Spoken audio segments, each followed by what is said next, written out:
Ladies and gentlemen, due to the weather, let's start in about 3 minutes, if that's okay with you. We know we said 7:30, but I see some people still coming in, and once we get started, I wouldn't want anyone to be interrupted. Thank you.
All wet. I wonder why.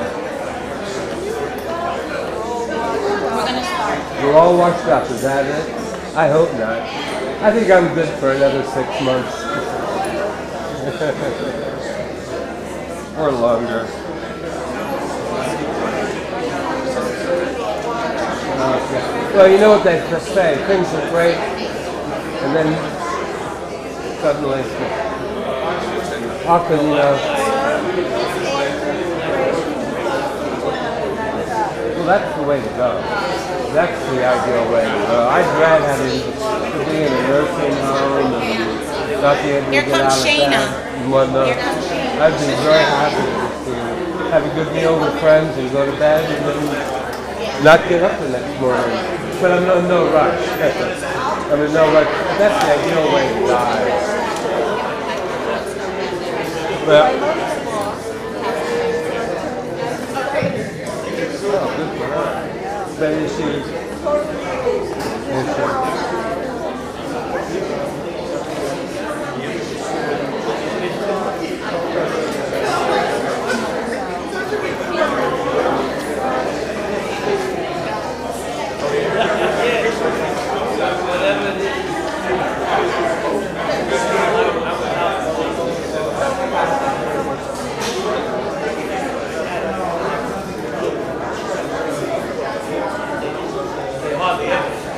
catch it. So what I did, I got my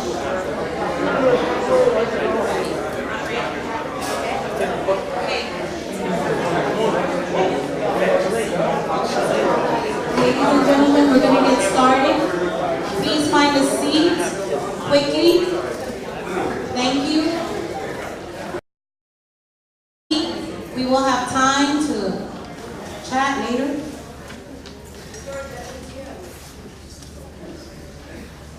Okay. Okay, are we ready? Thank you.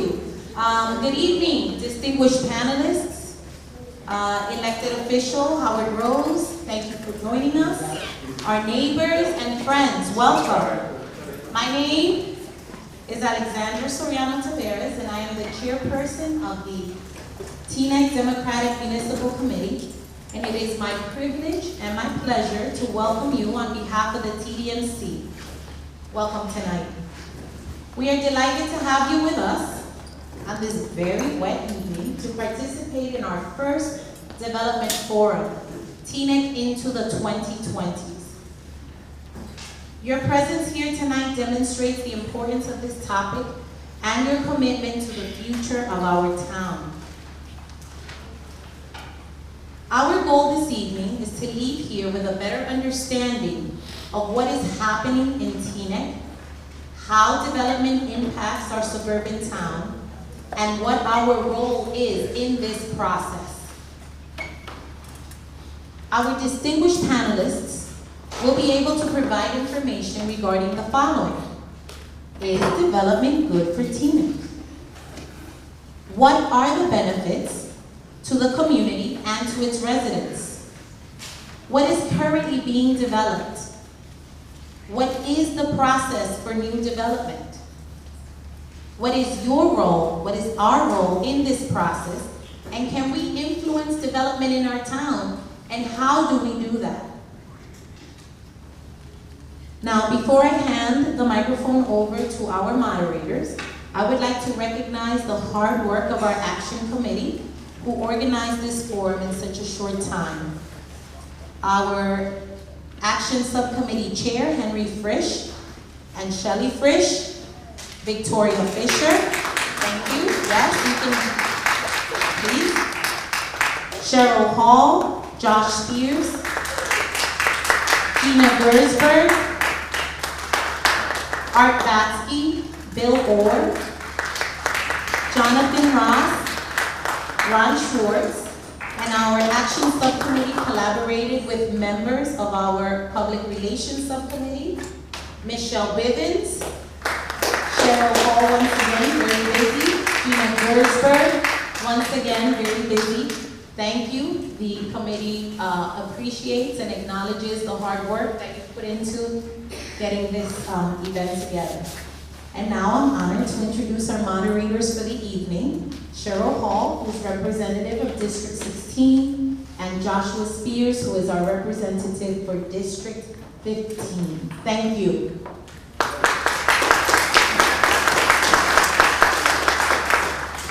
Thank you so much. Okay, so we have a packed crowd, which is wonderful on this awful evening of rain. I just wanted to set down a few ground rules. We're going to allow clapping after the first 45 minutes or so when all the panelists give their short answers to the questions. The questions are in your pamphlet here on the first page, outlined in red, focus questions, so you can look at that. During this time, if you have questions for the panel, we are taking written questions. There's index cards and pencils over there. You can give them to Henry or Victoria right here. Henry, okay, he's standing up. And put your name at the top if you want to be recognized. Depending on how the time goes, maybe we can even give you the mic and give you your own question, okay? We've also asked that even if you hear something that you don't agree with or you don't like, please do not jeer or make those kinds of responses. This is a wonderful event, and the reason that we're able to get everyone is because we want to engage in a good discourse, but very respectful of each other. So I would ask you to do that, and we'll hold the applause the first time till after all the panelists speak. And now I'll give it to Josh, and we're going to introduce everyone. Okay.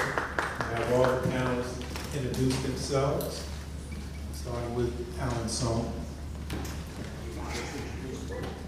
Alan Sohn, former council member, lived here for 25 years with my wife, raised 4 children, now have 3 grandchildren. I was active before I served in office, I was active when I served in office, and I hope to continue going forward serving this township. Hi, Teresa Edwards. I'm a 25-year-plus resident. My daughter was born at Holy Name Hospital and grew up here and still lives here. And she is a teacher, so I still have a bit of a cold that I picked up from her, so I apologize if my voice is not always clear. I belong to a number of different organizations here in town. Most of them deal with children. And I just want to make one little correction on the flyer here. It says I'm a member of the an advisory board. I'm a former member of the advisory board of community relations, but not currently. Hi, I'm Henry Pruitt. I've served on a number of boards in the township, including the Board of Ed and the council. And I see myself as a concerned citizen about the zone, and we'll talk about that later on. Hi, I'm Jordan Zaretsky. I'm the fire chief, 25-year vet of the fire department, and a year and a half now as the chief. Mark Schwartz, Deputy Mayor, Teaneck, resident, property owner for 24 years, along with my wife and 4 children. Additionally, ambulance corps member for 17 years and volunteer firefighter in the neighboring town for 21 years. I'm Andy Rudin, the captain of the Teaneck ambulance. Been a member of the ambulance corps for 17 years and currently serve my 3rd term as captain. Thank you to our panelists. Now let's get down to the business of answering questions. Okay, there was one important thing I forgot for our panelists. Gina, right here, will give you a warning for this first part when you reach 5 minutes, okay? We're trying to cut it to 6 minutes total. So when you reach 5 minutes. So 1 minute. Did you write that? Yeah, 1 minute. After 5, then they have 1 minute left. Okay, and the second half, it'll be 30 seconds left because those are only 3-minute answers. Okay, I think Victoria wanted me to announce again for the index cards, if you have a question. Oh, silence all of your cell phones. I just went in and did that on mine, okay? And I guess that's it. Thank you.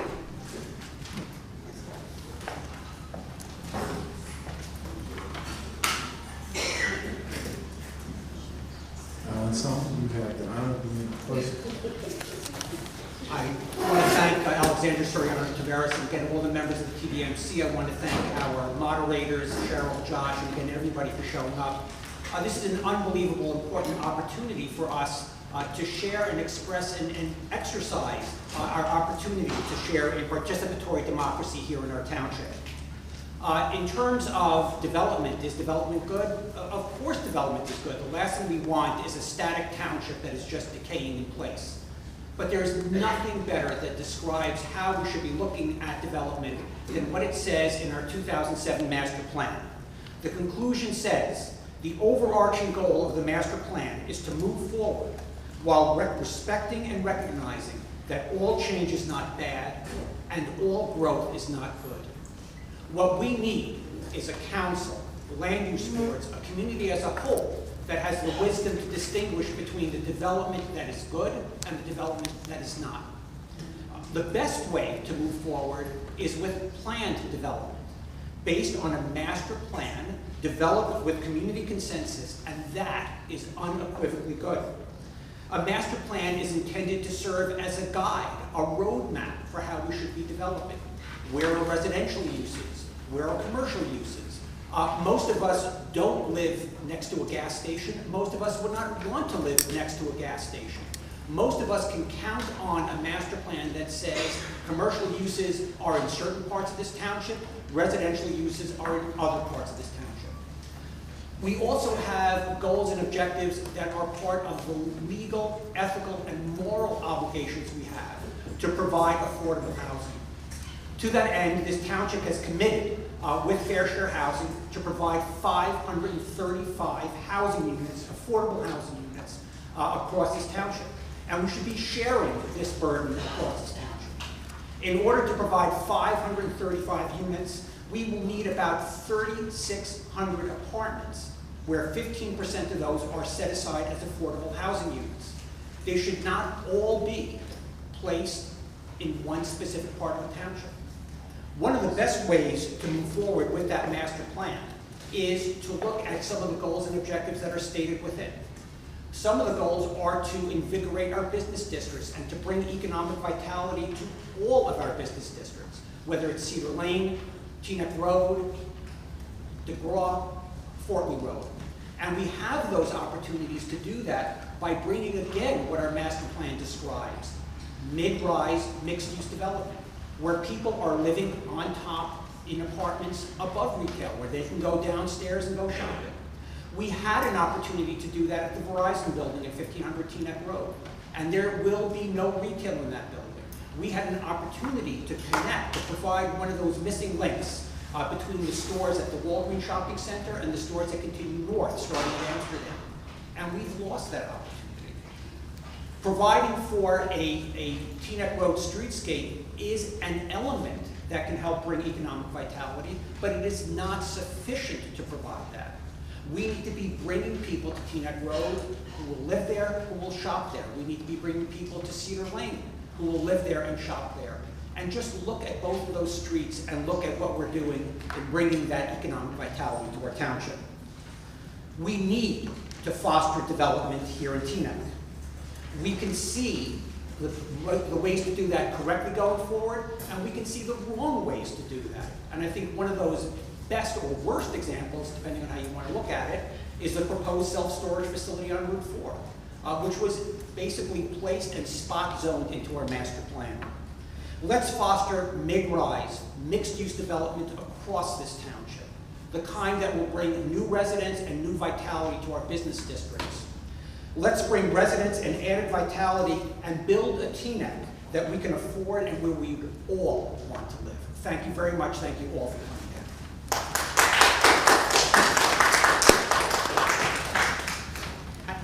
I'm not going to stand. I agree with almost everything Alan said. I am not going to reiterate it, but the part that I focus on the most is where he said sharing across the town. That is vitally important, particularly for me, and I know several of the people in the audience that live in the Northeast that have seen an already explosive growth with apparently much more possibly on the horizon. If everything that is out there that is currently proposed were to come online, it would be approximately a little over 2% increase to the entire population of Teaneck, but it would all be situated within a half-mile region. That's a problem. Remember several years ago, back during the teacher contract negotiation, the buzzword of the day was shared sacrifice.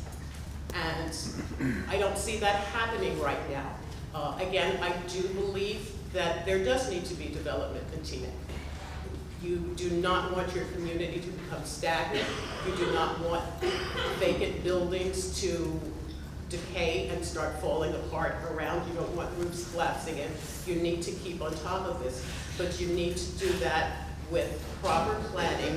You need to do that with input from the community. Someone at the recent Board of Adjustment meeting asked a question of why would a developer come to Teaneck when he faces such hostility? I think the better question to ask would be, why do developers come with proposals that the area that they want to put it in is clearly not zoned for? Why would a developer come in and ask for a property to be 750% above what it is zoned for, unless he had a reasonable expectation of that being passed. So it seems to be that the word is out on Teaneck that you can get these kind of properties done. There's nothing wrong with the proposed property. It's quite suitable for other locations, not for Teaneck. If we want to remain a reasonably suburban area and not become completely urbanized, we need to take a step back, examine what we're doing, and think about it, and really value the opinions of all residents when they indicate what it is they would like to see in their communities.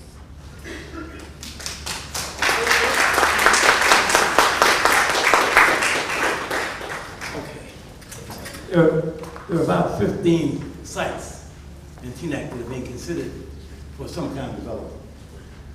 We've got to make sure the members of the planning board and the zoning board understand the master plan and their role, and not give away all these variances that have been given away to some of the sites that have been planned.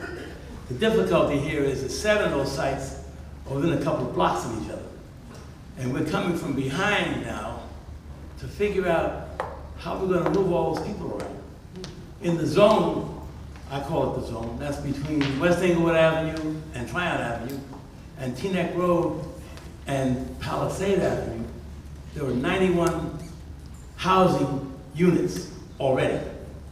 Some are 2 stories, some are 3 stories, some are 4 stories, and some are 5, and some may be 15. We've got to have people concerned about how this falls out and how it ends up.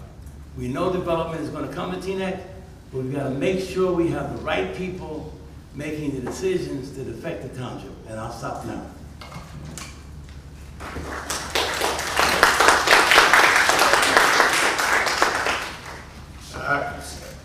I'm not a development expert, and I really don't have an opinion here. My job is to manage the fire department within our community. So whatever that community looks like, that's how I'll manage the fire department.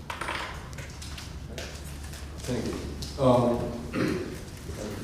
I'll start by reading this. Teaneck today has about 43,000 people. I regret that many good people are moving out because they can't afford to keep their homes. We need high-rise apartments for those people and for the young couples. We could have townhouses or condominiums. That sounds like it was said last week. Thomas Costa, mayor of Teaneck, 1966 to 1969. Next comment. Our children are educated, children are out of the house, mother and dad feel they don't need a 4-bedroom house or a 3-bedroom house any longer, but they wanted to stay in our community and there was no residences for them, no apartments, nothing for them to move that was comparable to the area that they left. Matthew Feldman also said that decades ago. Teaneck is changing. Our 2007 master plan just started talking about change. Our 2017 updated plan, both of which I wrote with my planning board, talked about multifamily apartments, as did hundreds and hundreds of municipalities in New Jersey discussing multifamily apartment buildings. We'll continue to talk about that through the night, but a few other comments about multifamily, and obviously most people in this room know I am in favor of it. Benefits. For starters, the tax benefits are significant. We have not raised the Teaneck municipal tax for the last 5 years. This past year, we saw about 2 million, 1.6 million maybe, influx from new development. Open space. Everyone in this room is taxed on their assessment of their house for open space. The millions upon millions of new assessments on these apartment buildings will pay tens of thousands of dollars a year for open space. Business districts. There was a comment made about business districts. Bringing people to our business districts starts with bringing people to our business districts. Stores do not open first. They need to see the people. The people will then bring the business. There was a comment made, I think, Dr. Pruitt, about 91 housing units. The area in question, which is an extremely area of importance that we're doing quite a bit of talk about, as mentioned, was Palisades to State Street to Teaneck Road to West Englewood. That is an apartment district. I lived there for many years myself. Yes, many homes may be near that district, but that is an apartment district. Talking about 100 State Street, which has been a hot topic. 100 State Street is an area that is bordered by Terrace Circle in front, The castle to the right, Ayers Court and Warhaven Court behind. It is in an apartment district. That, I cannot think of any better place to put 60 more apartments than in an apartment district. I'll stop for now. I'll just echo Chief Zaretsky. From the ambulance corps perspective, we respond to the calls that we are get dispatched to. We do appreciate the effort that has been made, at least in the new places that have gone up, that the elevators all fit the equipment that we need, and we have easy access to get in and out of the buildings to make our response times quicker and faster.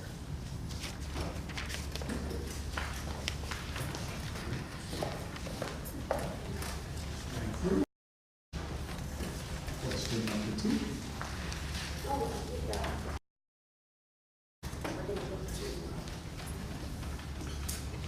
Well, we'll give a round of applause to everyone for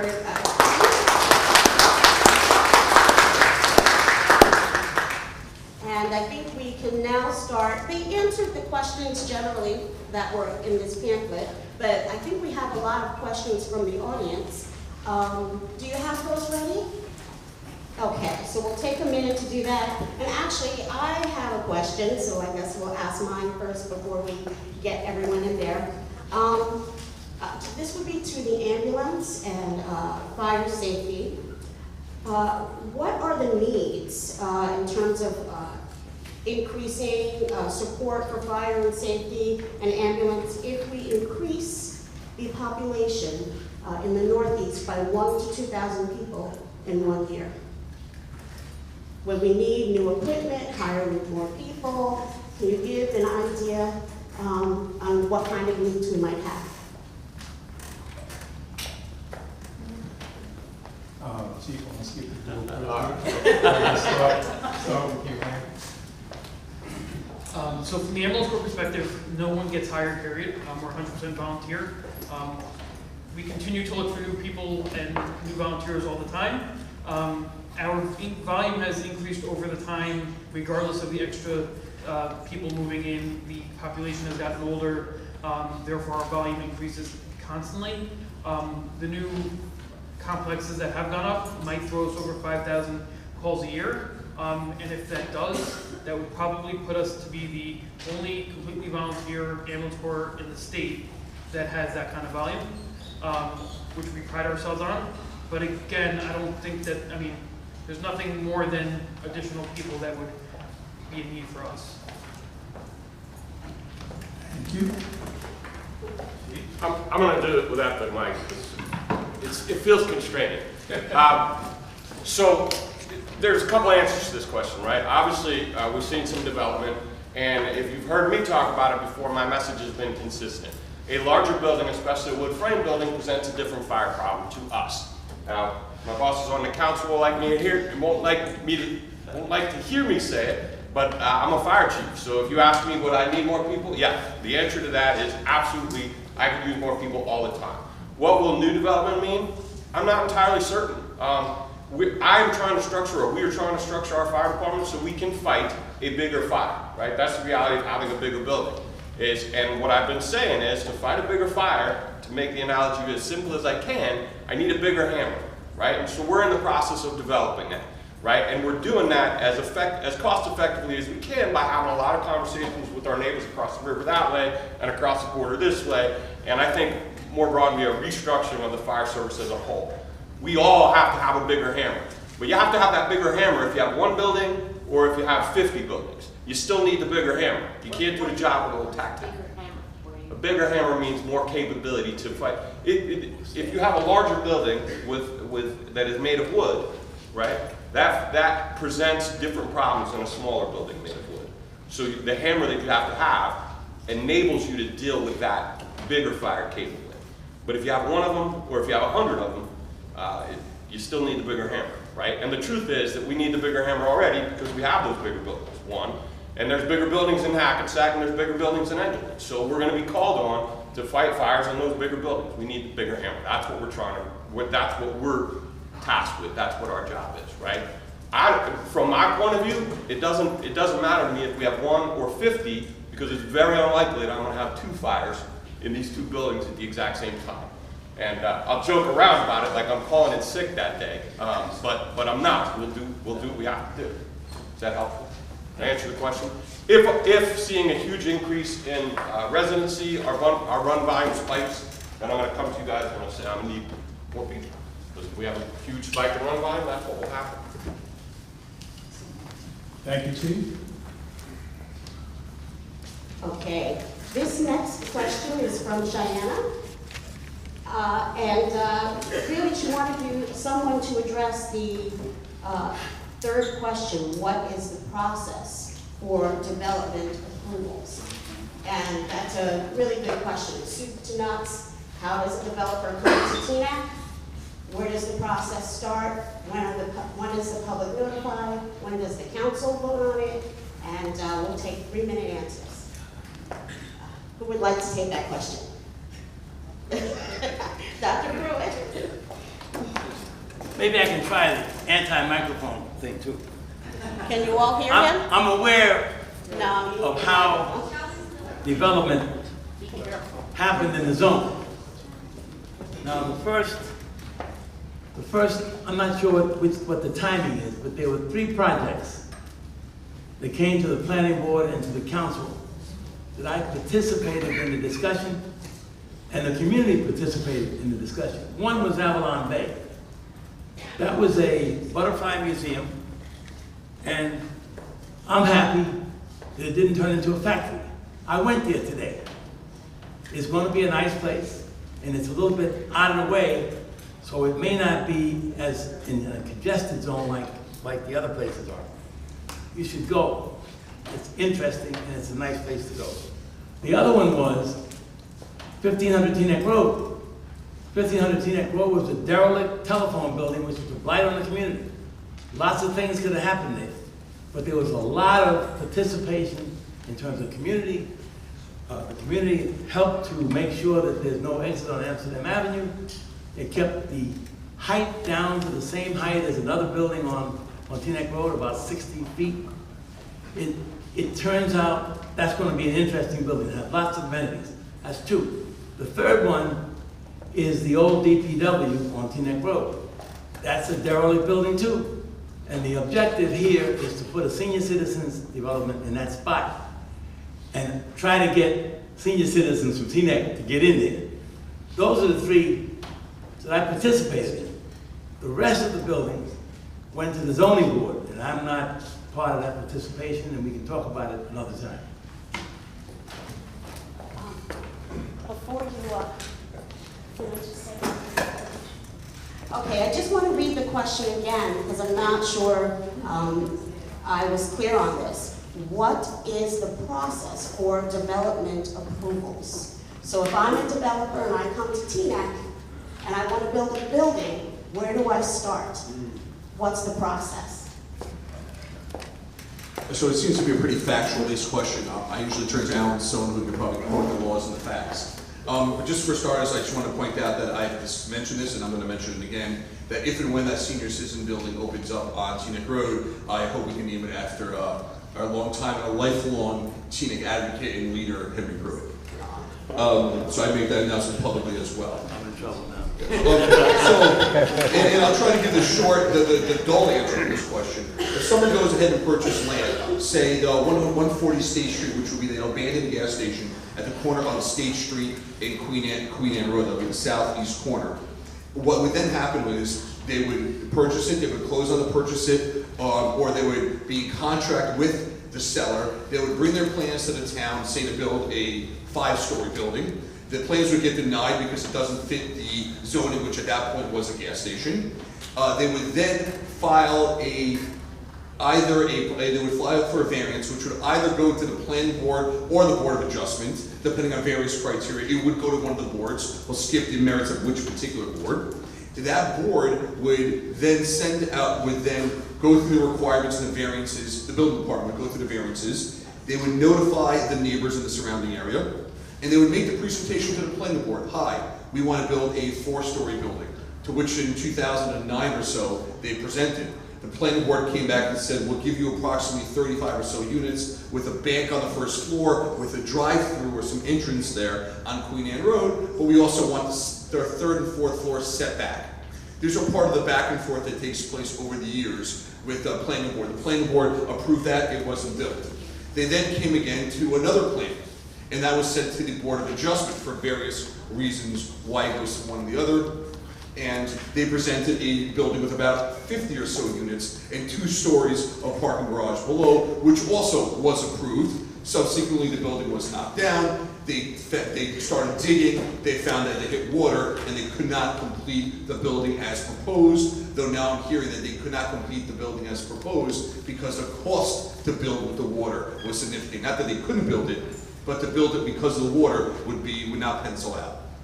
That's the short version. There's other versions of you come to the town if there was a zoning change. So 1500 Teaneck Road had approximately 7 or so meetings between the council, back to the planning board, back to the council, back to the planning board, until it was unanimously approved for a development of 232 units. Thank you, Councilman Schwartz.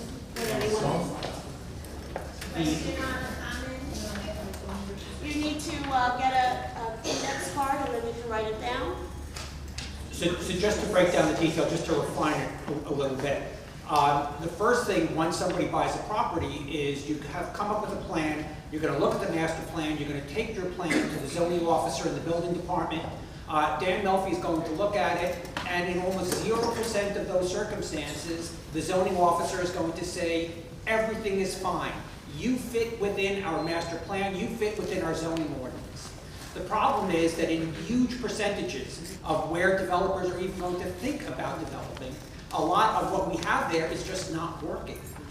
Developing a project that's 35 feet high limits a building to 3 stories. 12 units per acre is the standard zoning in many of our zones. So basically now you have 2 choices given that it doesn't fit.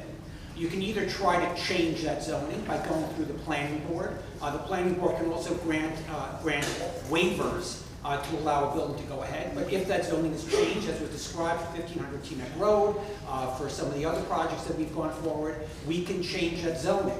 The other process, which is the example that 100 State Street is going through, is to say we recognize that there are 12 factors where we do not fit, including asking for 68 units in an area that is zoned to fit 9 on that property, asking to build a building that is 86 feet high in a zone that permits 35 feet.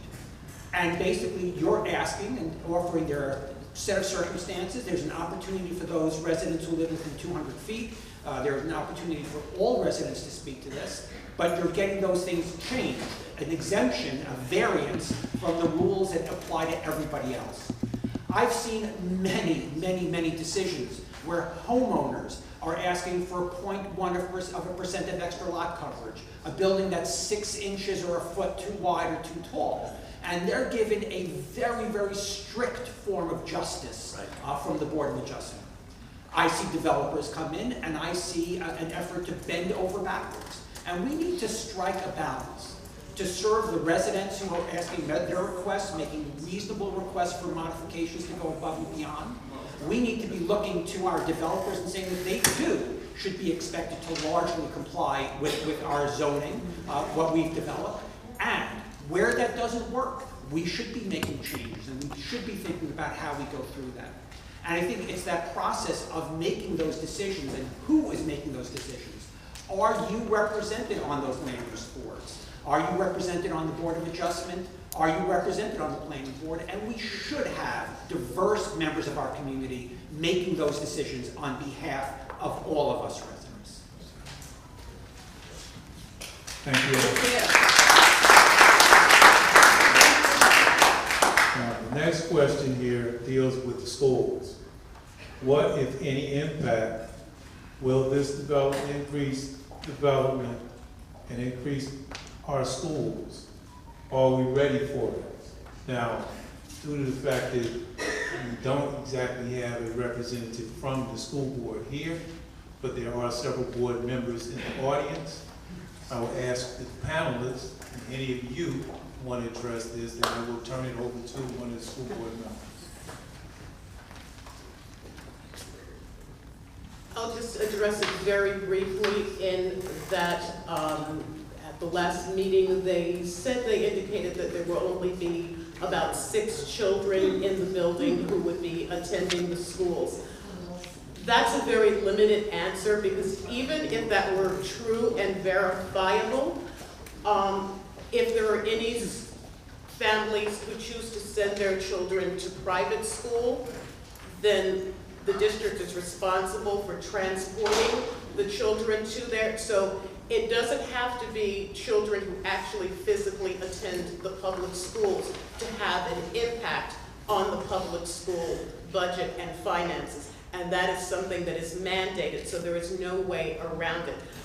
I believe that Dr. Irving has concluded his impact study, but I will let one of the board members address that. So, but when you think about new development, just don't think about the children who are attending the public schools, because there are many who attend either religious schools or charter schools or any one of a number of things, art schools, technical schools, Bergen academies, and that does, even though they are not physically attending the school buildings, it does have an impact on the school budget. Thank you, Teresa. Mark? Yes, that budget report came out, so I'm not going to comment on that because there are some board members here. But I will comment on the busing comment, which is a very good comment. When a child moves into a building, if he goes to private school, they do not hire a new bus for that child. There is plenty of existing seats on buses, so if there's a stop, there's a stop, and there's people come on the bus. If that bus is sold out, they may have to give you a voucher check, which Teaneck and New Milford does, Bergenfield does not, of about $820, and I'm going to be off by a few dollars. So, yes, there are private school kids that will move into this development. Yes, some of those private schools students may go on a bus, but those private schools will be sitting on existing seats, or at worst case, a check for $800. Using that $800 number, 1475 Palisades Avenue, which has 125 units, has a tax bill this year of $680,000. So if there's 6 or 7 kids in that, and the school board members will talk about that, the $800 voucher, the $800. If there's not even a seat available, we still make about $679,000 on that. Ms. Victoria Fisher, who is a present school board member. Hi family, and I'll just recognize our fellow school board members who are in attendance, Howard Rose, Denise Sanders, and our former Board of Education members, Javon Romney Rice, Margot Emery Fisher, Barbara Ostra. Did I miss anyone? Oh, and Janet Abbott, one of my favorites. One of my favorites. And I'm sorry? Sandy Law. And Sandy Law, hi, welcome back. Oh, and Sarah Rappaport, here's a current member. So, and Gerald Reiner, thank you. There's a lot of us here, we have a quorum. So I'll say that we did do an impact study. It was very limited. It was based only on the current information that was exactly available at the municipal building at the time that the study was done. It was a very limited study based on, I believe, just 5 of the properties that have been proposed. And the information we got was that there would be an expected 150 students. I'll say personally, I think that's a really conservative estimate because they assumed that only families in 2-bedroom or larger apartments would have children or school-age children. And for any of us who came to Teaneck to become part of the middle class and part of suburban culture, I think we remember having several folks in 1-bedroom apartments until we could afford to move out or move up. So let's just say it's 150 students. And if it keeps up at the same rate that we have for our other students, you're obviously looking at 150 students distributed across our 13 or 14 grades if you're counting pre-K. It's not substantial. But when you factor in other costs, and I know the councilman is a single issue with our public education system for the busing, that's a tiny piece of it. The biggest pieces are special education costs. And if they keep up at the same rate that more than 30% of our students receive special education services, some with devastating needs, and others with minor needs that hopefully get the services and grow out of it. Let's conservatively estimate that at 50 kids, at $50,000, conservative estimate to provide them all the resources that they need. You're looking at a $2.5 million burden just based on the current approved projects. Can I just qualify what my answers a little bit?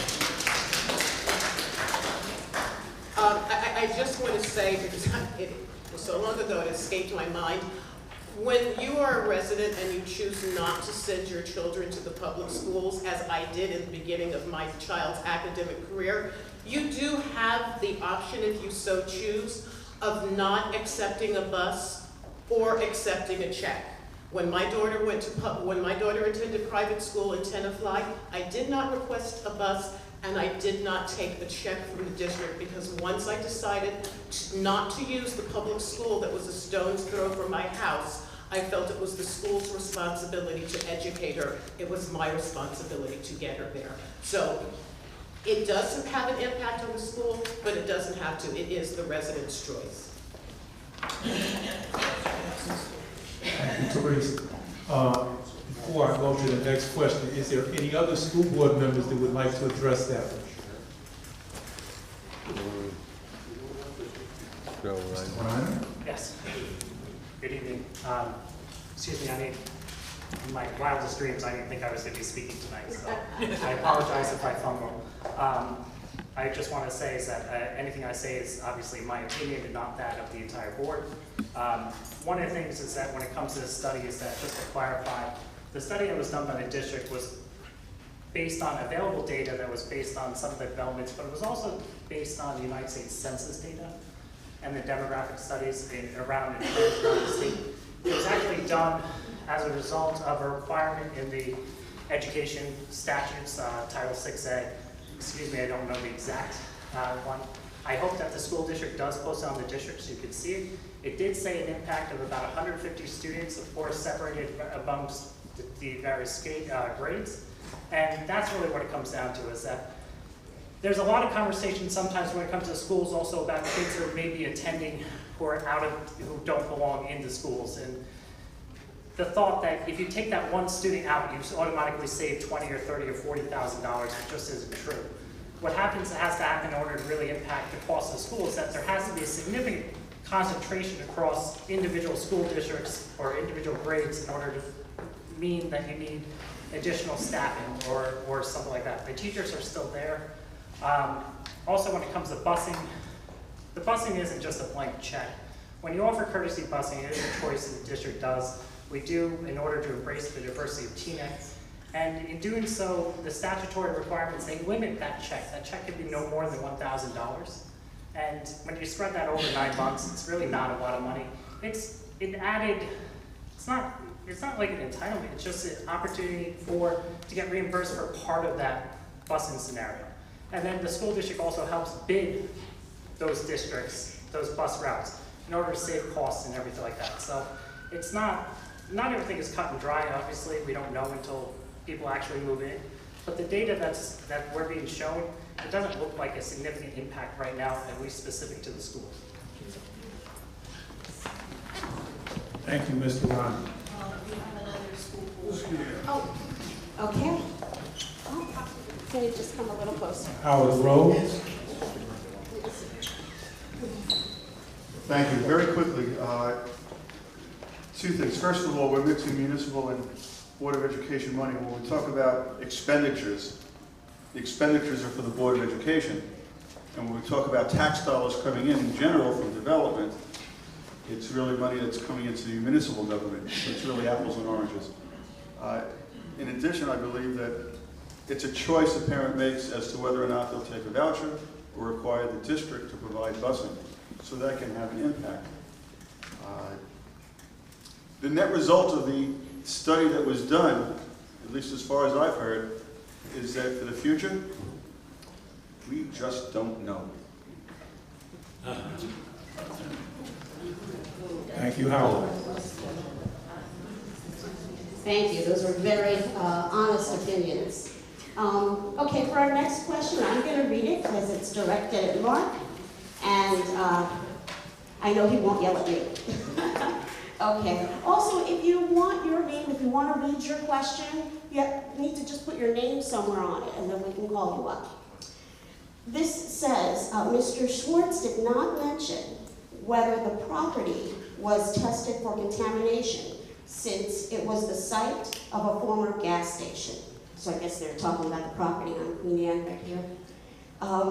Did the planning board or the advisory or the adjustment board, board of adjustment demand that the property be tested for contamination?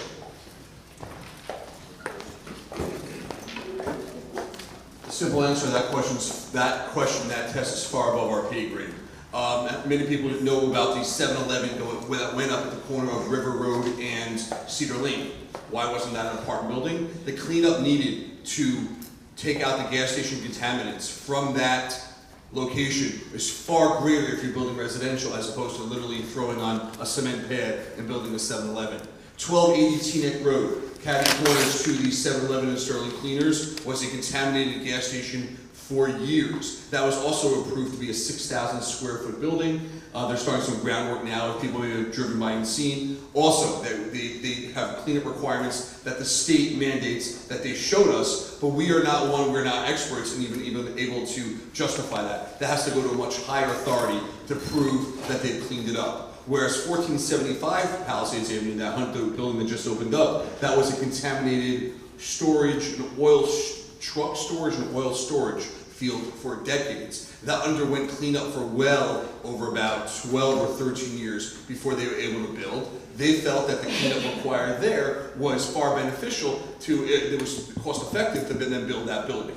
So the cleanup that goes on all these sites is not the purview of the town, but that's not saying the town's saying not our problem. It goes under the state, and the significant requirements, reporting and cleaning up that has to get done is significant. Maybe our state senator can discuss that, but it's really above what I can discuss as a councilman.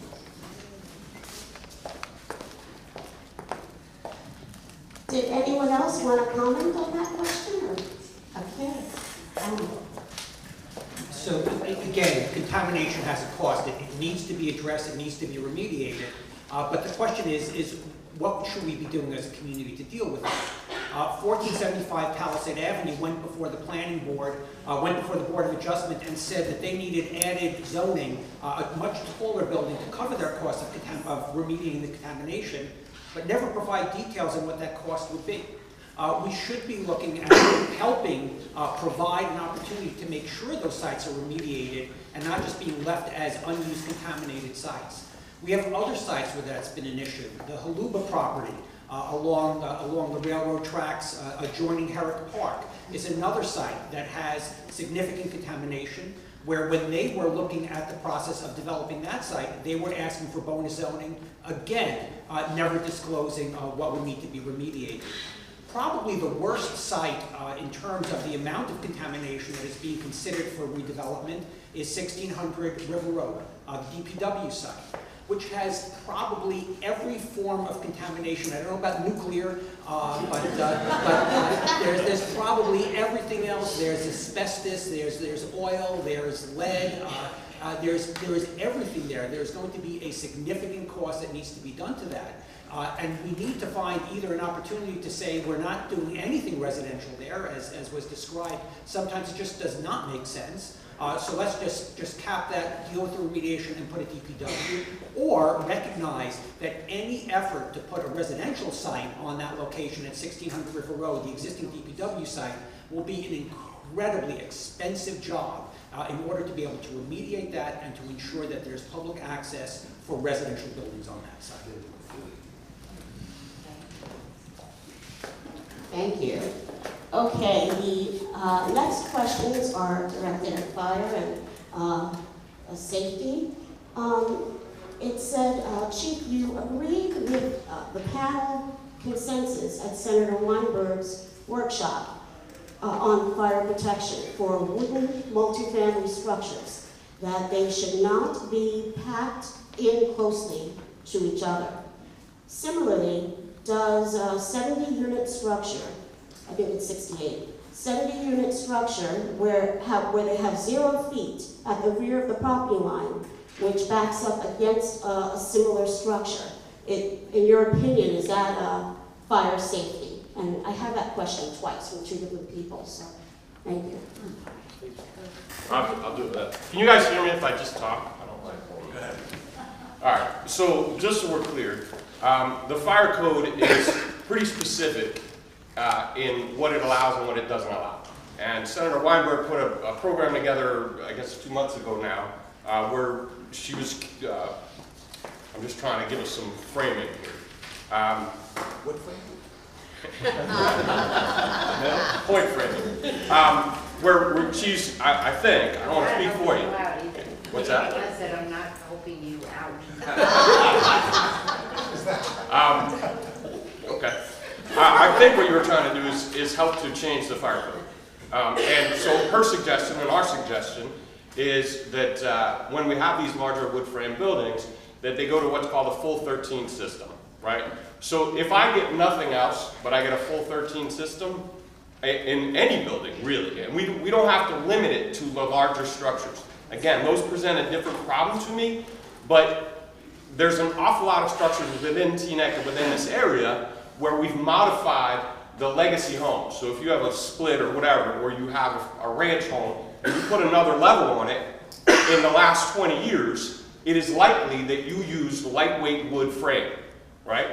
And what that means is, and you've seen them, they're wooden I-beams, right? So instead of 2x12 dimensional lumber supporting your second floor or whatever part of the house you added on, you now have a wooden I-beam. So it's a flange, and then OSB. It's press board in between. And what that allows us to do is large open areas, right? And it's a nice look. The problem is, from a fire safety perspective, is that engineered lumber has no fire protection in it. The burn through on a 2x12, in other words, how long it takes for that 2x12 to fail, is 45 minutes, right? So all the buildings that were built in the 60s, built with 2x12 structures, takes 45 minutes before a section of that floor falls away. These newer buildings with this lightweight wood, the problem is that the burn through can be 5 minutes. And that's 5 minutes from fire attack, not 5 minutes from when we're aware of it. Right? And the problem with that from a fire safety perspective is my men are usually walking in the door at 5 minutes. Right? So, what I said at that forum, and what I'll say again, is the most important thing is a full 13 system. Full 13 in these newer structures means that the interior space is sprinkler protected. But not only that, so we can see we have sprinkler heads in here, so we had a fire in this space, we're sprinkler protected. We talk in the fire service about the void space. The void space is the space between the ceiling of one floor and the floor of the next floor. That void space where these normally 2x12s, but also this engineered lumber runs, if that is not sprinkle protected, you get a fire burning in that void space because you have recessed lighting, for example, that fails and gets too hot and it lights it off in there, right? Then we're not aware of that fire for too long. 5 minutes later, you can start to have ceiling and floor failure, right? That is why I believe that the most important thing we can do is a full 13 system, 1. 2, masonry egress pathways. So what that means is that when we build these larger structures, if it is a fire and it's gotten ahead of us, we need a place where the people who are in those buildings can egress. Right? There's different ways to do that. You can put in firewalls, but a masonry, a thick concrete firewall where egress pathways, that gives me 2 things. 1, the people who are in that building can get out. 2, when my firefighting personnel go into that building, we have a place that we call a place of refuge. Right? So things aren't going the way we wanted them to go. We go back to that masonry enclosure, we close the door, and we breathe for a minute, and we say, okay, how are we going to deal with this problem because it's not going the way we want. All right? So those are the 2 things that are really important to me. Access, here's the thing, and I guess it kind of relates to what we're talking about. And how does these processes work? The only time the fire department ever gets a say in this process, we get what's called a site plan.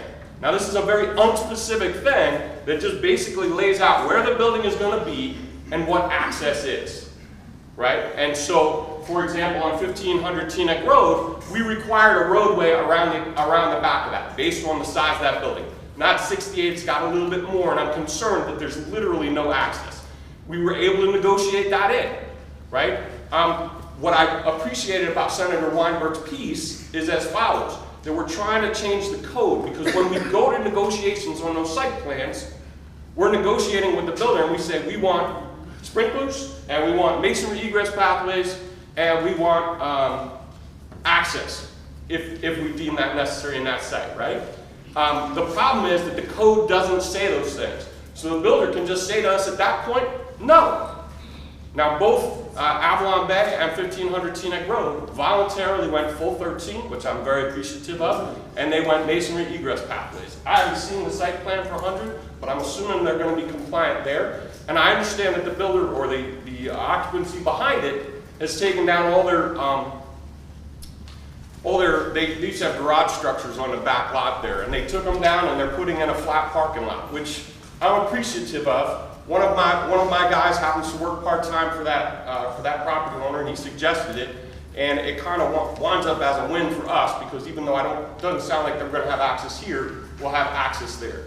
So it's not something that we're allowed to, touch. The code doesn't require it. I love it. And we try and solve the problem. Just like we try and manage any problem that comes up, that's how we're trying to manage it. Is that helpful? I don't know. I mean, I'm trying to... Oh, you know what? I'm sorry. And then, just as a demonstration of the effectiveness of sprinklers, I'll put in a little plug. On National Night Out, we won a grant for $1,000. Not a lot of money, but we're going to build 2 side-by-side burn rooms. And so they're going to be just an 8x10 room. One is going to have no sprinkler head in it, and the other is going to have a sprinkler head in it, and we're going to light them both on fire, which is like the big flashy thing. It's pretty cool. We'll do it National Night Out in Boatsy Park. One will have a sprinkler head in it, and if everything goes to plan, the sprinkler head will, essentially control the fire in the one that has the sprinkler head, and then we'll put the fire out in the other one. But it is, assuming it works well, it's a very effective demonstration of the effectiveness of sprinklers. Thank you, Chief. August 6th. May I ask the Chief a question? I have a question for the Chief that I think we all may find interesting. Developer comes to us with a 5-story building. 5-story building, let's say Avalon Bay, could be Livingston construction. But he says, give me 8 stories, and I'll build it, cement, sprinkler, voids, like 1475. I'll take it. I'll take it. You take it. So, slightly different hammer. So the question, he's saying if we don't build wood, if we build what we in the fire service refer to as a non-combustible building, right? Steel and concrete don't burn. They're more expensive. But it presents a slightly different problem for us. It presents a compartmentalized fire. But what's nice about it is once we get the people out, we can fight that fire in a predictable way, and we're not as concerned about the building falling out from under us in that case. So I'll take them. Yeah, concrete and steel. Anyone else? Alan? So the NFPA, the National Fire Protection Association, has different regulations. 13 for basically non-residential, 13R for residential buildings. In residential buildings, you're not required to have sprinklers in closets, bathrooms, attic, and other interstitial spaces. And that has been a situation, and that was one of the situations in some of the Avalon fires outside of Teaneck, where buildings did carry forward. One of the issues is that there really is a gigantic difference in the costs of building using stick, basically out of wood, where you pretty much can go up to a maximum of 5 stories. A steel concrete building is not going to make economic sense much above 10 stories, 8 to 10 stories. I think 8 would be a bare minimum of where you're going to find economically justifiable. Remember, those bottom 5 stories that you could have built out of much cheaper wood now also need to be built out of steel and wood. I think out of steel and concrete. It is a tremendous positive that we are seeing more buildings built to the 13 standard, which includes sprinklers in those closets, in those attics, in those bathrooms, to prevent fires from spreading. That is a positive, but I think that we should all be advocating for stronger building standards that ensure that this is not something that is done at the graciousness of a developer, but that is something that is required by state law, and I applaud Senator Weinberg for her efforts to ensure that developers are required to build at a higher standard, not have to apply and again, graciously provide that benefit. Thank you. Hi, I'm sorry, I was asked earlier if we can ask everyone to put their phones down. I know we're using it maybe for timing, but if there's any texting, stuff like that, on the panel, we'd like to just have your full attention. Thank you. The next question is about housing. It's individual rights. I've lived in Teaneck most of my life. I've mentored kids locally. I was looking into an apartment out here, but unfortunately, the price point is beyond my resources. It seems like lately people are being forced out for new money. They want the wait list for fixed income is now closed. Will there be access to 1500 Teaneck Road wait list? If so, then when? Also, where can I find a copy of the master plan for Teaneck to read? All right, the easy question is the master plan is on the internet. You can look it up. 2017 improvement is right there.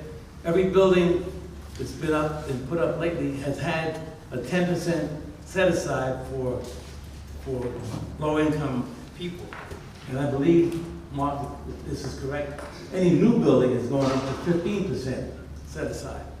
Now, this is a problem in the sense that when you have 25 units like the one on Avalon Bay that's moderately priced, it's open to 5 counties. So it makes it very difficult for Teaneck people to get in there, but you gotta work anyway, you gotta try it anyway. So there are 3 buildings now that I know are ready to be occupied. One is 1500 Teaneck Road, is gonna come up pretty soon. The Avalon Bay building has opened the door for people, for residential, and 1475 Palisade Avenue. All 3 of them are accepting applications for low-income housing. Do you want me to add to that? Yeah, go ahead. And, sorry, I'll read it off my phone, because that's where the notes are. Just to go back, the developments coming up. Avalon Bay, the list was sold out, I guess would be the answer. They just had their lottery this past week. The next building that should be coming up would be 227 Teaneck Road. 227 Teaneck Road was approved for 24 units. I believe 3 of them are affordable. That building, if anyone's by Fort Lee Road across Caddy Corner to Dairy Queen, they should be opening up about 2 months from now. The list will come out, but regrettably, it's only approximately 3 units. 1500 Teaneck Road will be accepting applications later in the year. It will start, they'll probably finish in early winter, and that should be for 24 affordable housing units. 764 New Bridge Road is under construction at the corner of New Bridge Road and River Road. That is 19 units. That was an old approved application. I believe there's only 1 affordable or 2 affordable units. There's a few other developments that have been approved that I'm reading off the list. 1387 Hill Street is only a 7-unit building that was approved. I'm not sure if construction will be starting there. That I believe is 1 unit. In 890 Palisades Avenue, another 7-unit building that's affordable, has affordable units as well. And lastly, Cedar Lane, but it's not on my list, at the end of Cedar Lane, Hackensack. So we do have a lot of affordable units that are coming on, but we need hundreds and hundreds of more, as Mr. Sohn said. And the question we have to ask ourselves is, and the seniors have mentioned this in their forums, do we want to build or we don't want to build? So we need to build to get these affordable units, but that comes at an expense, and that expense is building. That's the answer we have to ask ourselves as a community. How much building do we want for that? Mark, can you tell people where it'll be announced when the lotteries are? Yes, it's a few things. 1, please sign up for the mailing lists. Everything, the emails, blasts go out with sometimes more information you never cared to know about. 2, on the website, we put it on the website as well. There's also some unofficial social media groups which have them. Was it this room or upstairs? It was this room, I believe, that we had the affordable housing seminar that we did, and we had a record crowd. It was outside. There was about 300 people. We'll have more of those later in the year, especially as we get closer with 1500 Teaneck Road, because there are dozens of units, and notifications will be going on about that. But please sign up for the emails. We have more people in this town on shopping list emails than we do on the township emails. I'm not sure if that's for me. I'm not authorized to take the question. No, wait, can you hold the mic for a second? I just want to ask one question. all of those buildings that you listed, will all of the affordable units be in those buildings? Because aren't a couple of the affordable units from 1475 not actually on the property? The answer is, that was 1475 being approved by the Board of Adjustment outside the council purview was done that way. Absolutely, that will not happen. That has not happened under our watch. It no longer will be allowed to happen. That not only does it have to be on site, it has to have full access to amenities and everything along those lines. So same thing with, you can't have 24 affordable housing units, so let me make them one-bedroom apartments. I believe it's a state law that requires that it has to be a mix. And if those of you who are in attendance during the 1500 Teaneck Road approvals, the mix of there's more 3 bedrooms percentage-wise under the affordable housing than there is in the complex, based on the state rules that oversee the affordable housing in the rules. So I think the only question is it will never be also. Okay, thank you. I was here earlier this month in gym number 2 for the drawing for 25 affordable housing units. 5 one-bedroom, 15 two-bedroom, 5 3-bedrooms at 1500 Teaneck Road. The lottery closed April 30th for Avalon. That's for Avalon. That was for Avalon. There are 25 units. You'll be able to, the people who are participating there, who are drawn, would be able to see those starting in June. They will be available. There were 25 units made available. There were 3,212 applications submitted. You have about 1 in 150 chance of winning that. If you want another recommendation, Mega Millions is $444 million for Friday night. It's $2. You have a better chance of winning a prize in that lottery. Again, as was pointed out, this is not only open to Teaneck residents. In previous examples, again, based on the data that I have for 60 Bergen, 0 Teaneck residents were among the winners of that lottery. Everyone in a 5-county area is eligible to participate. If, based on that data, 5% of the 535 affordable housing units go to Teaneck residents, there will be 3,600 units built. There will be 535 affordable housing units. There will be 26 that go to Teaneck residents. Don't assume that if you're looking for a place to retire, that the affordable housing units that are being built are going to be your future way to take care of yourself and your family in an affordable housing unit. There are a tremendous number of people who live in Teaneck who want to be able to retire and to downsize in Teaneck. We need to be able to provide those services, but again, don't assume that affordable housing, again, there are limits of very low, moderate income. It's based on family size, based on the number of units you're looking for. Look at that. If you think you're eligible and you want to participate, absolutely make sure this is literally one of those, you have to be in it to win it in order to be even eligible. Even if you're picked, again, unlike the Mega Millions, they draw your numbers, you won. If you are in a housing lottery, your name is drawn, you are now eligible to be screened.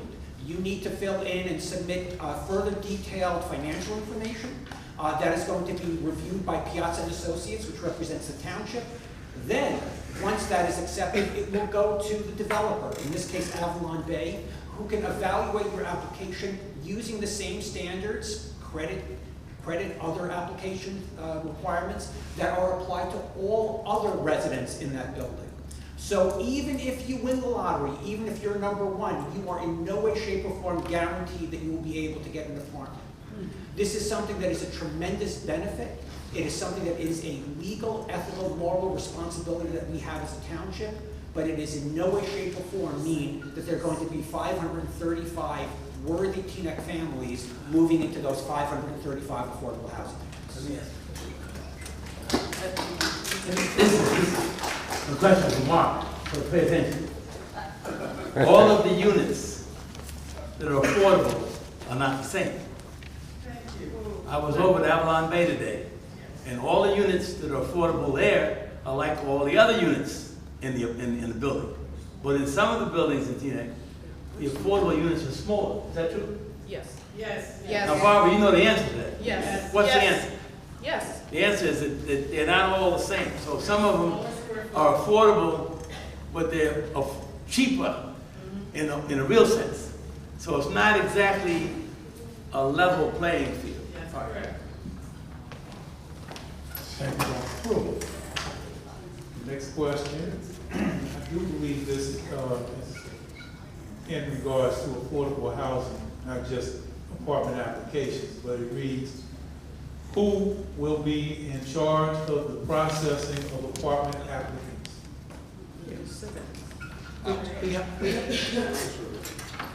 We hired Mr. Piazza, who's managing the affordable process in Teaneck, and I think that's going very well. But there is somebody who we can identify who's doing that, Mr. Piazza. Anyone else? And again, I want to thank Dr. Pruitt.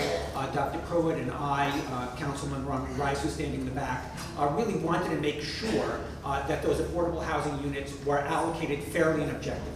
That they weren't going to somebody's nephew or somebody's neighbor, that they were being done fairly. I was here at the drawing. Mr. Piazza went through in complete detail of what the process was for how the numbers were being selected. He went to a website, a random number generator, and basically drew the numbers, 3,212 numbers that could be assigned to each one. It's a transparent process while it goes through Piazza. Once you've made it through Piazza and Associates, who is being paid by the developer but is representing the township, then it goes to the developer. The developer is looking at that same application. The developer is then making decisions on which tenants will be selected from the top of the lottery, again, for those people who made it through Piazza, but then they are evaluating those applications based on their criteria. Thank you, Alan. Okay, I have 6 cards here. All of these cards are about the development in the plaza. So I will address some of the questions and you can answer them, and if I don't hear an answer, I'm gonna ask you to readdress it. This first one, how will development pay for tax relief? We haven't seen anything yet. That's what someone said here. I want to also point out that, you know, we are one of the only towns that has to pay for their garbage. So we're asking, how does all this development create tax relief, create better quality of life for people here? And also, people are asking the CSX trains. What's the feedback on that? Is it a dangerous situation to have the apartments that close? They're right over the site. As you can see from our pamphlet, one of the buildings is a very large one that's being proposed, I guess, at this time. And they're all so close to the train. And we really can't get any clarity on that. And another person asked, why is all the development targeted in the northeast section? So right here, is that like a 2-mile radius? All the development is coming here, and why is that happening? So would someone like to address some of those questions? Good sport, thank you. I guess we'll start with the trains. You're looking at 3 people over here that has probably spent a combined 1,000 nights living on the train tracks. Whether it be the ambulance corps, and there's many nights I've spent one room over from Andy sleeping there, and on the ambulance corps or the fire department. On top of that, Bergenfield, every town, we can go up and down where thousands of, probably millions of people in America live alongside railroad tracks. But looking at Teaneck, the charter school was put on the railroad tracks, the ambulance corps, the fire department. We can go into Bergenfield, up and down, things, schools, everything is built on the built on the railroad tracks. If someone has a problem with that, they do not have to live there. There's no force, no requirement. Nor do I know if I want to live there. I mean, there's some loud nights there on the ambulance corps. As it relates to, give me another question, was there was the affordable house, there was the State Street area, there was the train tracks, it was, what was right before the train tracks? Northeast. Northeast. Northeast. What was the first question before? The first question before the train, sorry. Oh, tax relief. Tax relief, and yes. I mentioned that we're Yes. paying for our garbage. Right, exactly. We're talking about the tax relief and garbage at the same time. Tax relief. We actually are finally starting to see these numbers that we've been talking about for years. We talked about millions of dollars. The first benefits that came to town were the permit fees. And one day alone, we got about $400,000 in 2016 for permit fees for the hotel and for 1475 Teaneck Road. Permit fees have amounted to millions of dollars for these developments. We've seen that money, we put that money to work.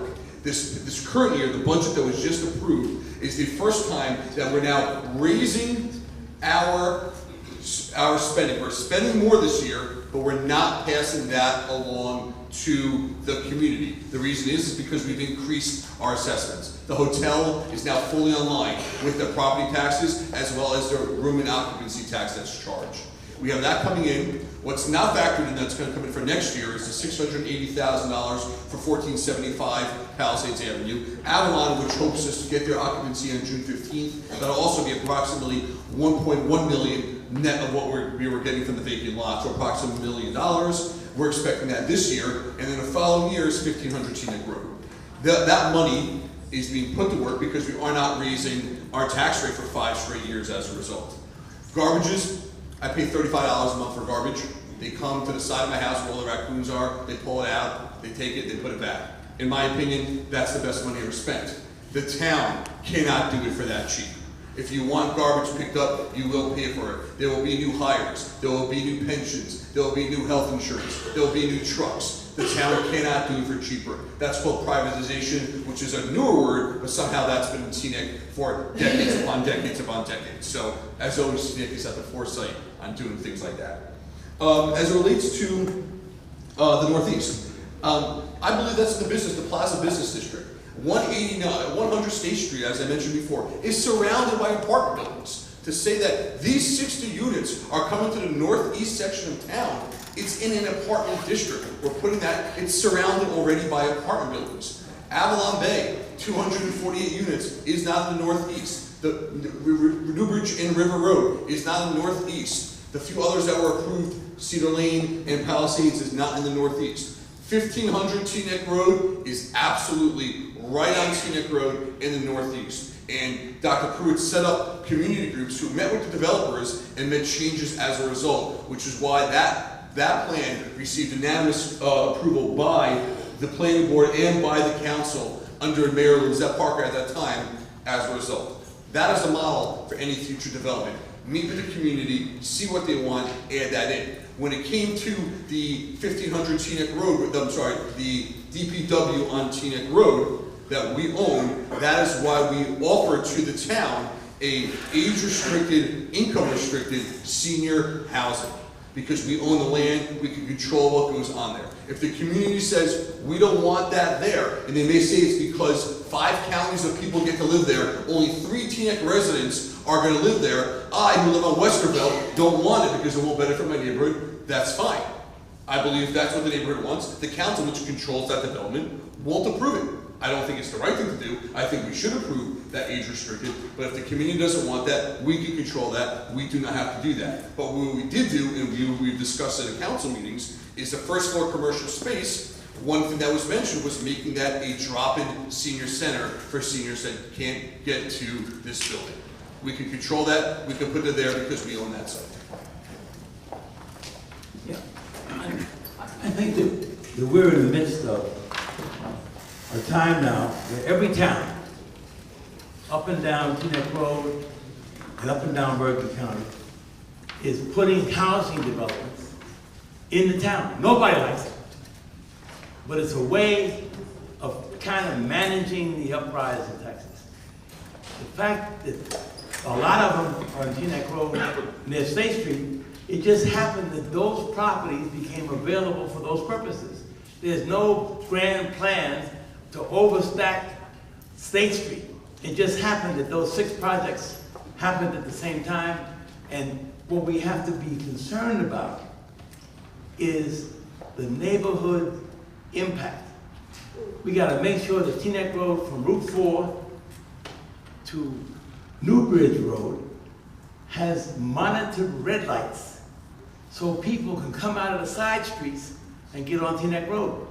We gotta make sure that the crossings, the people crossing is monitored in a way that people can cross Teaneck Road. We got to make sure that in the zone, that's the area I mentioned before, that every sidewalk platform is square and people are not tripping over the sidewalks.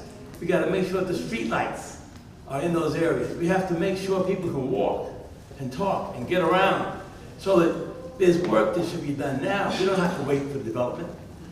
The light on Teaneck Road and Tryon Avenue, the light on State Street, and the light on West Inglewood Avenue should relate to each other, so people can move during a period when traffic is not moving.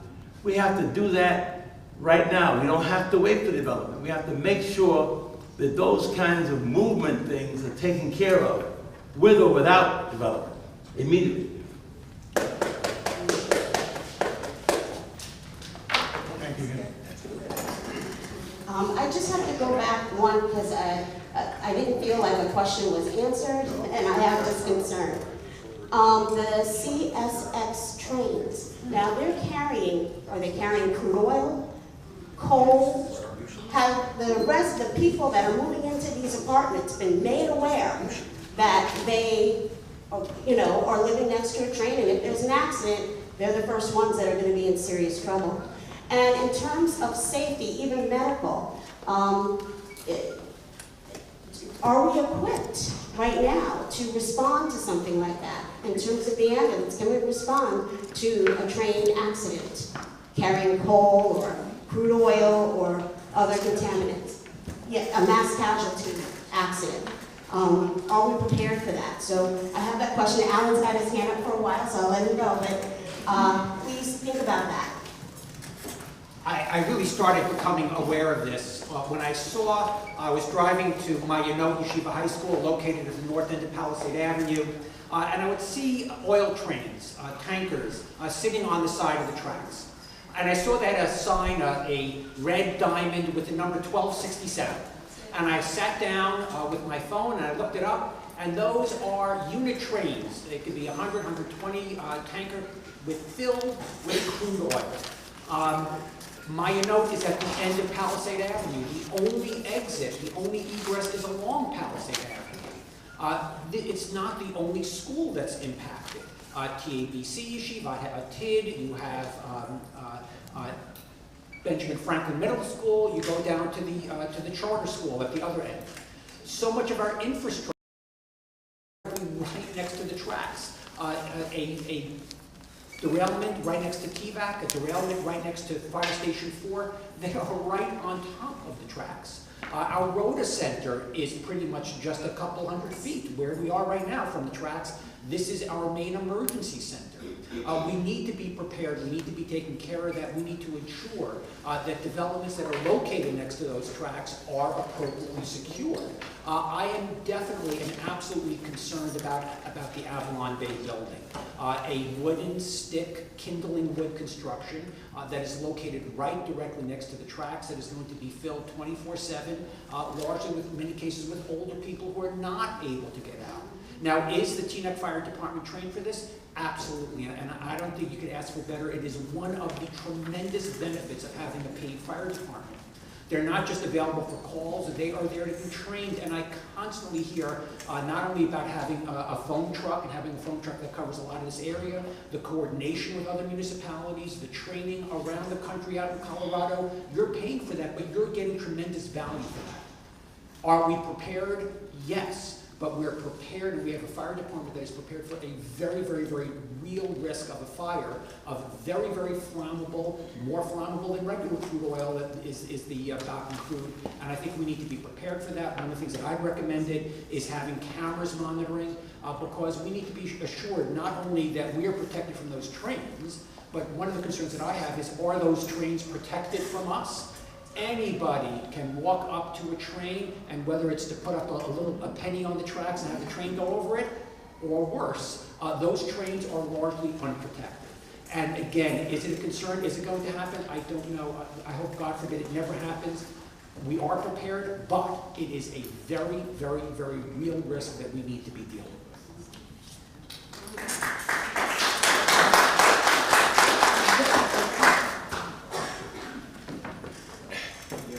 Well, yeah. Yeah, so I will echo what Mr. Sohn said. The reality of the train being there is that the train is there. and the train is going to carry this stuff come through, and we train on this stuff constantly. And it's not just the crude oil stuff. There are a lot of hazardous things that run on that train. But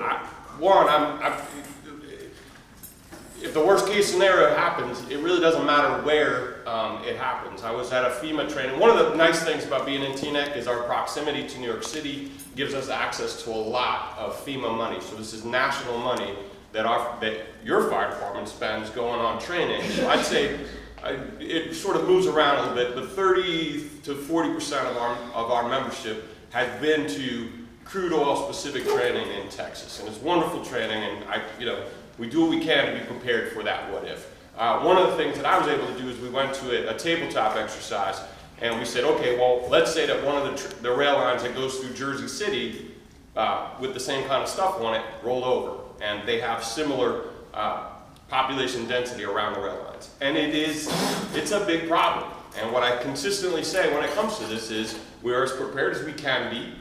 This is a very high hazard, thank goodness, low likelihood problem. And it's not the only problem on our desk, but we are as prepared. One of the nice things that Teaneck has, we have 3,500 gallons of foam concentrate. So what that means is that when we attack a fire that's a flaming liquid fire, we have to use foam, right? So we mix it. I call it dish detergent. It's not really it's much more expensive than dish detergent, but we mix the dish detergent with the water and we stir it up, and it makes a foam blanket on the top. And the idea is to suppress the vapors. And so I'll just relate an interesting story about it. Having that foam available, right? When I was first at my training in Texas, Elizabeth, Elizabeth, New Jersey, which has its own issues and the need for foam, they used their foam on an event, and they had pictures of it. And what happened was they were on Route 1 and 9, and there was a fully loaded gasoline tanker truck, and it was driving to make a delivery. And there was a person in a car, and they were late, and it was late at night, 2 a.m., and they were running red lights along 1 and 9. I don't know if you know 1 and 9 in Elizabeth, but closely spaced wood frame housing right on both sides of 1 and 9. So here's a fully loaded gasoline tanker, I think 3,000 gallons of gasoline, which is itself fairly volatile. And this vehicle drives underneath of it and snaps, first of all, traps itself underneath, snaps off all the valves underneath that fuel truck. So now, fuel is raining down on top of this car, right? And then the inevitable happened. The hot spot in the car was found, the fuel lit off, and now the tanker itself is cooking. So what did Elizabeth do? They went out there with their foam, and they put the fire out, and the pictures were kind of interesting. They put a 6-inch foam blanket on, an area certainly the size of this parking lot out here. And the point I'm trying to make, so it did not have a happy ending for the person who drove underneath the fuel tanker truck. But the reality is, having that foam access and that training, it allows us the added benefit of having people who are trained for it and the product that we need to use in case something like that, God forbid, happens in Teaneck. So it's not only about the rail lines, because I agree with Mr. Song. I really hope I go the rest of my career and we never have a problem with the rail line of any sort, type, or form. If it happens, we'll address it, but we also have the ability to deal with it on the highway. So that's an added benefit maybe of having that foam capability in that training. I'm not sure I addressed your concerns. If it happens, it doesn't matter if it's next to a big building or a little building, it's a problem. If it happens next to the schools, it's a problem. Really, our evacuation plan is going to be a problem. If the worst case scenario happens, we're all going to know about it, right? I used to work for a guy, and he said, if that happens, fix your hair, because you're definitely going to be on TV. And I don't mean to be tongue-in-cheek about it, but it's not going to be a secret though. So from the ambulance corps perspective, one can only hope that it doesn't affect our building. All of our resources are obviously in our building. We have only one station. All 5 ambulances, unless out on a call or at a hospital or service, are located in that building. Other than that, we've trained for mass casualty incidents and have attended also drills, and we hope it maintains that way, and it's just drills. Thank you, John.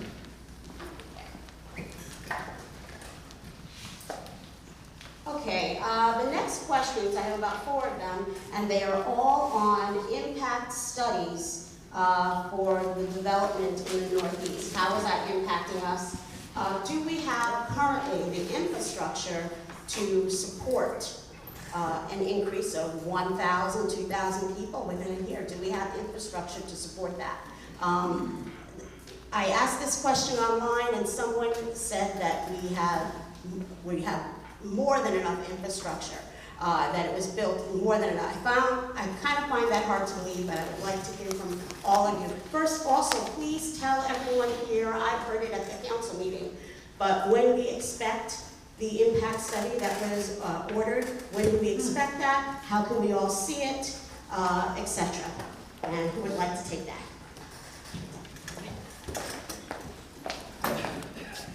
All right, we called for the impact study, and I believe Mr. Price and someone from the traffic department is going to do it. I want to see it as much as everybody else, but as soon as we get it, you'll see it. And I hope that it's not a study with no recommendations. So my hope is that it's a study to say, okay, here's a problem, here's what we need to do about it. And I can't wait. Talking a month, 3 months, 6 months, before it comes out? No, sorry, we're not doing that. You have to write your questions down. Does anyone else want to address this? Oh boy, again, an impact study is obviously necessary. The question is, why are we doing an impact study after we're doing the development? We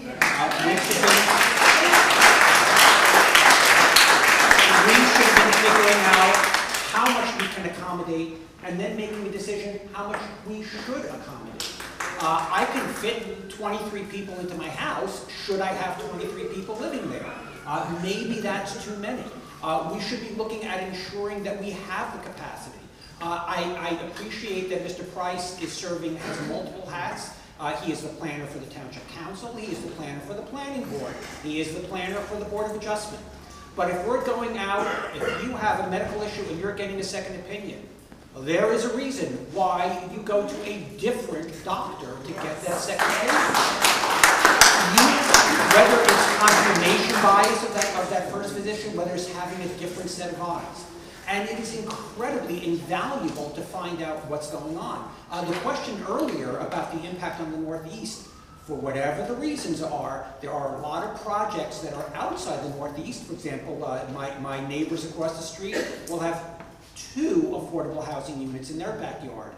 If Haluba, which is on 6.75 acres, zoned to 12 units per acre, would have about 10 to 12 affordable housing units. It is in the Northeast, along that State Street corridor, where there are going to be potentially hundreds of affordable housing units. All those people, hundreds of units with large numbers of affordable housing units. All those units are going to have an impact. There is a lot of infrastructure that does exist there, but the question is, how will the quality of life?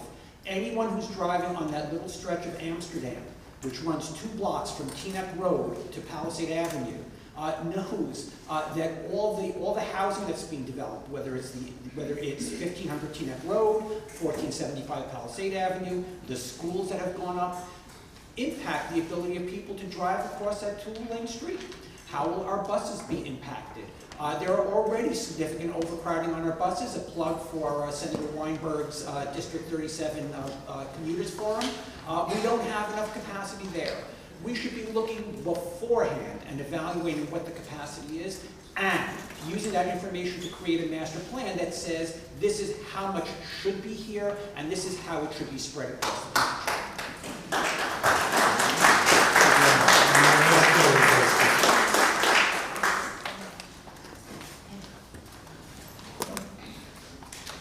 Okay, this question is in regards to the Board of Adjustment, approval or denial of 100 State Street and its impact on future development. That's still in litigation, and we can't talk about it because we don't know what the conclusion is going to be. But there is a meeting in June. What's the date, Mark?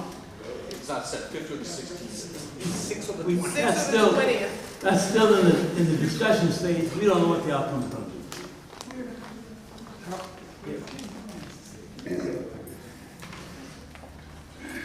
What's going on at FDU that requires the erection of a huge construction crane on River Road parking lot? What infrastructure changes are going on that be required to accommodate new development? Impact studies northeast. I'll leave the FDU part. Yeah, at FDU, they have a walking bridge that connects the Hackensack campus to the Teaneck campus. It's a couple hundred, well, it's basically mid-campus. So, and the old walking bridge is in some disrepair. So they are replacing the old walking bridge with a new walking bridge. Yeah. So I'm not sure why they had to have such a big crane. It's one piece of steel, so that's why.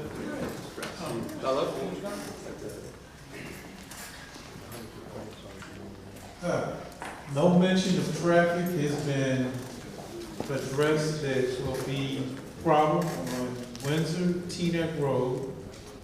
No mention of lack of diversity in sections of Teaneck, a lack of diversity on Cedar Lane, a lack of diversity on Queen Anne Road business area.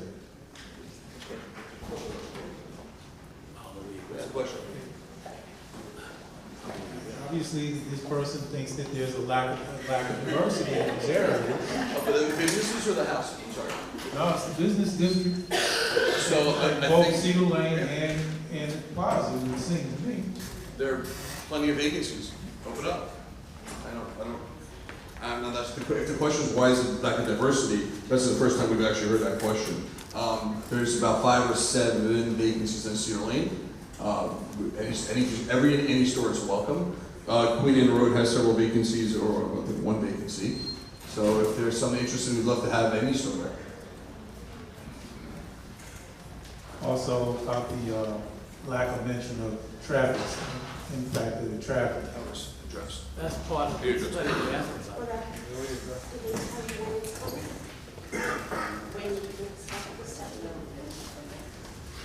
Let me talk about this. One of the discussions we had at some length around 1500 Teaneck Road is about the lack of retail. You know, retail is not the answer to everything. If you walk up and down Palisade Avenue in Inglewood, they have a retail problem. You go up in town, any of these towns, retail is not the answer to everything. The question is whether we can keep it viable enough for people to want to come here and run their businesses.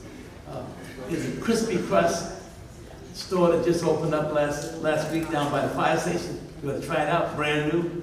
There are businesses being built on Teaneck Road in a mini mall across the street from Popeyes.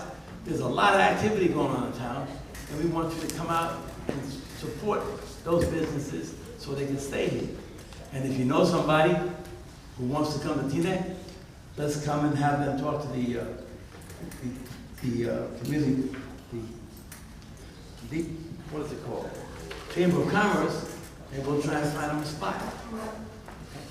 Raise your hand, Larry. So we'll expect the study for another 4 weeks? Excuse me?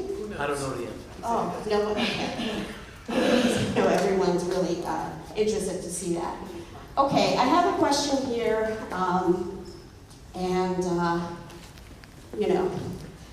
it's neither the planning board nor the Board of Adjustment are elected positions. How can one believe that they would be responsive to the citizens here in Teaneck? It says there are no consequences to their actions with respect to the voters. Please comment. How can we ensure that the Board of Adjustment is recognizing or really working for the people and holding our interests at hand? I don't have his hand up first. We'll go to you next. As a member for 4 years of the Township Council, I had an opportunity to interview every single person who went through, together with my council colleagues, every single individual who was considered as a prospective member for our land use boards, either our planning board and our Board of Adjustment. And I asked one question, there was one question I asked every single time. what works in Teaneck in terms of development, what doesn't work, what changes would you want to see. And I heard some interesting responses. But I've also heard, and again, I voted for many of those, and it's very, very important that we have diversity on our land use boards. And I don't just mean in terms of race, in terms of background, in terms of where they live in geography, in terms of experience, in terms of education. I want to have 7, 9 people who have open minds and understand the impacts of the decisions they make. As I discussed, the master plan says that we need to develop by understanding that all progress, all growth is not good, all development is not bad. And again, it requires people who are up there, who are not just there to rubber stamp projects, but who have the wisdom to distinguish between those projects which generally move us forward and those that don't. And I think it is critical that our land use boards are not just rubber stamps, that they're not just cronyism, but that they are genuinely representative of different viewpoints of how we should be moving forward in our township. Let me ask. You know, the zoning board and the board of adjustment, the two most important boards in terms of development. What we need is for people who are interested in being on those boards to come forward and fill out the application and be available when a vacancy occurs. We also need really careful consideration as to who we pick. But we have to have people to pick from. So the ball is in your court. If you want to be on the Board of Adjustment or the Planning Board, apply for it so we have someone to debate over, rather than a vacancy comes along and somebody knows somebody who wants to be on it. That's not the way to go.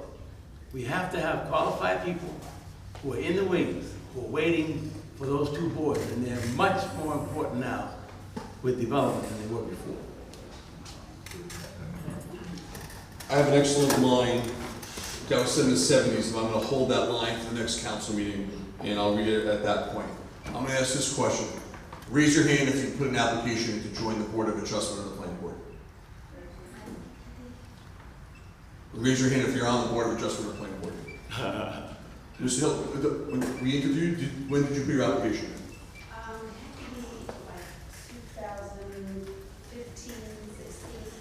And I applied because I read something in the Suburbanite.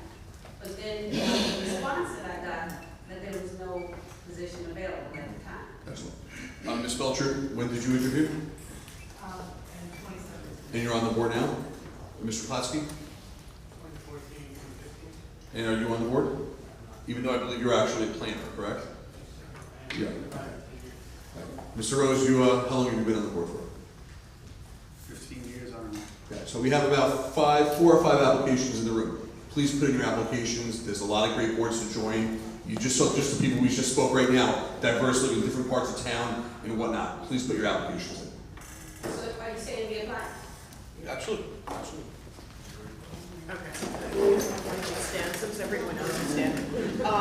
Again, remember, I have not been on the council at any point, but I have participated as a community member on 1500 Teaneck Road when it was first proposed, and the more these projects come on, I've gotten deeper and deeper into the process.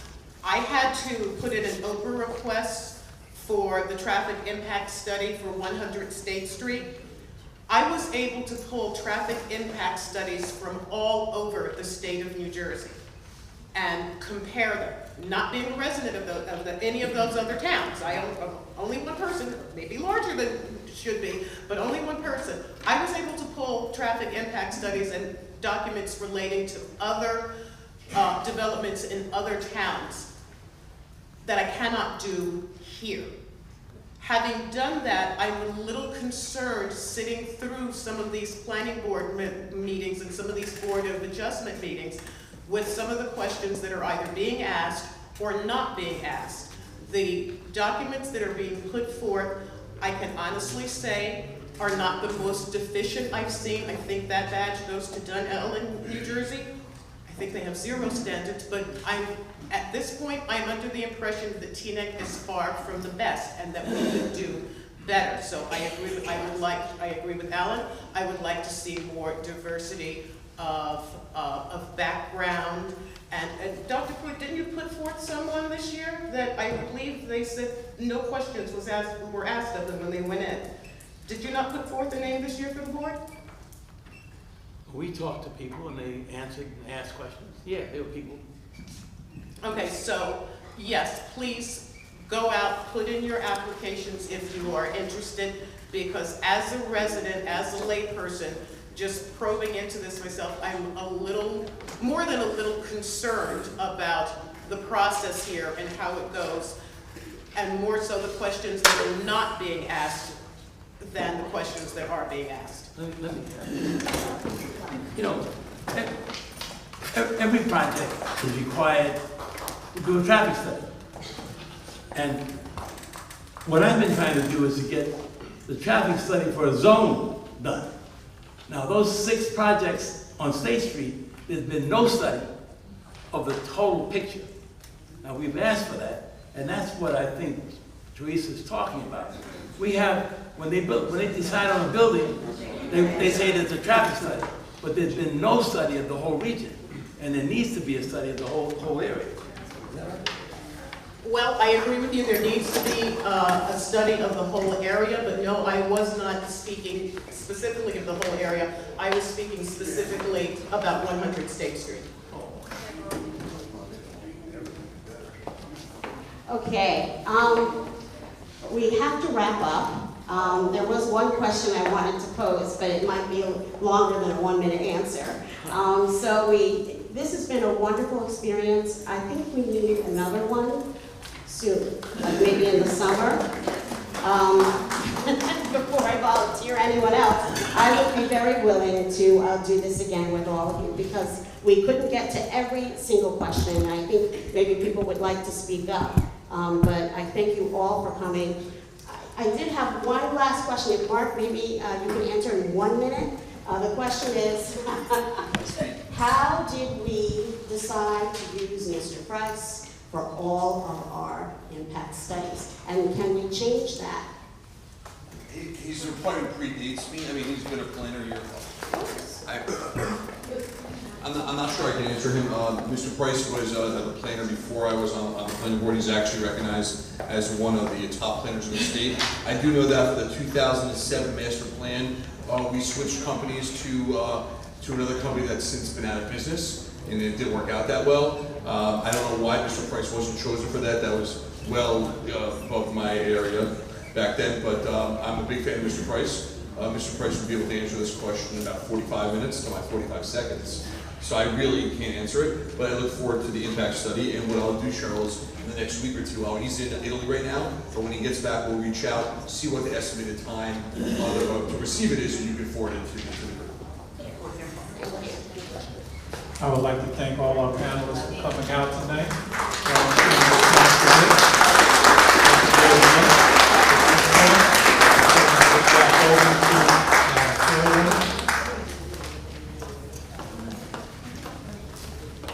Thank you. I want to thank our panelists. Please, a hand for our panelists.